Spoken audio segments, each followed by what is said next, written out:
History 2323, Lecture 7 Overview, Factory and Labor, the Ordeal of the American Worker. The evolution of modern factories is sometimes broken into 5 stages. They're not really clean cut between the stages, but if you read through these, I think you're going to get more information than me just saying it, giving you a bit here and there. So these are all in your notes as well. But stage 1, it starts in the home, and stage 5 is going to be in the factory. That's going to be the goal, to get from home to factory. So initially, clothes are made at home by hand. By the time you get to the factory, you're buying the clothes that the factory machines are making.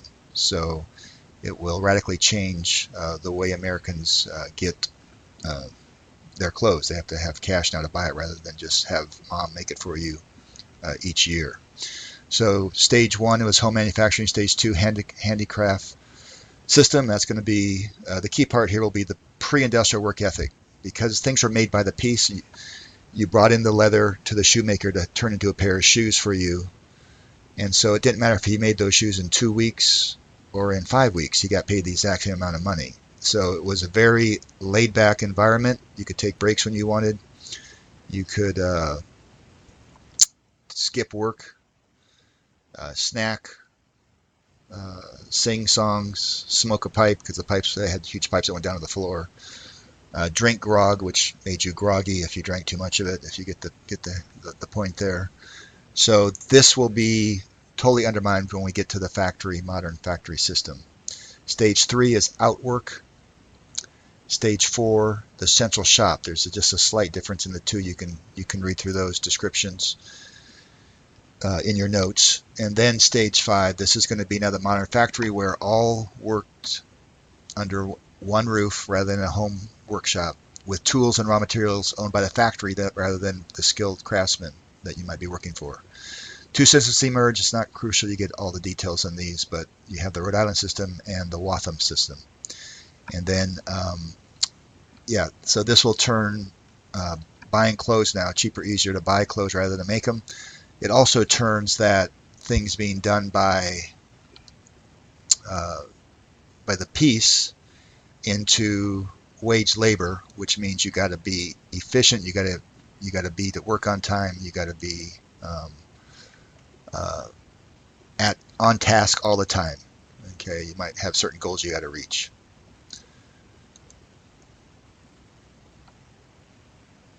Yeah, the key part there would be the market economy is born. Okay, so hourly wage, speed required. Descaling, what I mean by that is, if you're a master craftsman who made shoes by hand, now a machine may make the shoes far faster and far better than you made. So anyways, it's going to be a big shift. Okay, labor unions are a part of this change, and they will emerge. Now, don't worry too much about the left side here. I don't know if my arrow is showing or not, but it basically is early guilds, which were not really effective. Whenever there was an economic downturn, they fell apart. So the first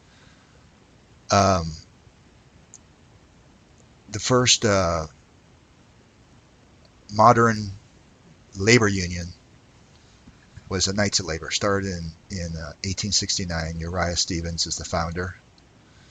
And you can see their goals, and you can see they were inclusive. Okay, females, African Americans, unskilled workers could join skilled white males. They're all the same.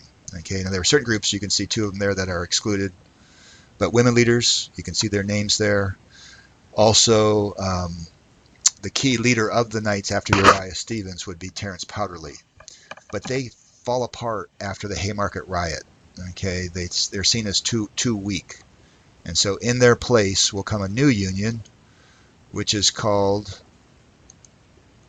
the American Federation of Labor, which is still around as part of the AFL-CIO. And it's founded in 1881 by Samuel Gompers. And they still are pretty moderate compared to European Union history, but they have a strike that they're the Homestead steel plant strike, which you will read about in your text. But they also were only skilled workers and only skilled white male workers. basically they purged all females, African Americans, unskilled workers. There's a couple exceptions, but for the most part, that's going to be what they chose to do. They will have another serious strike in 1894, the Pullman strike. This is the American Railway Union, which is a part of the AFL affiliate. So overall, American labor history is going to be very conservative, non-political, and workers are divided between skilled and unskilled.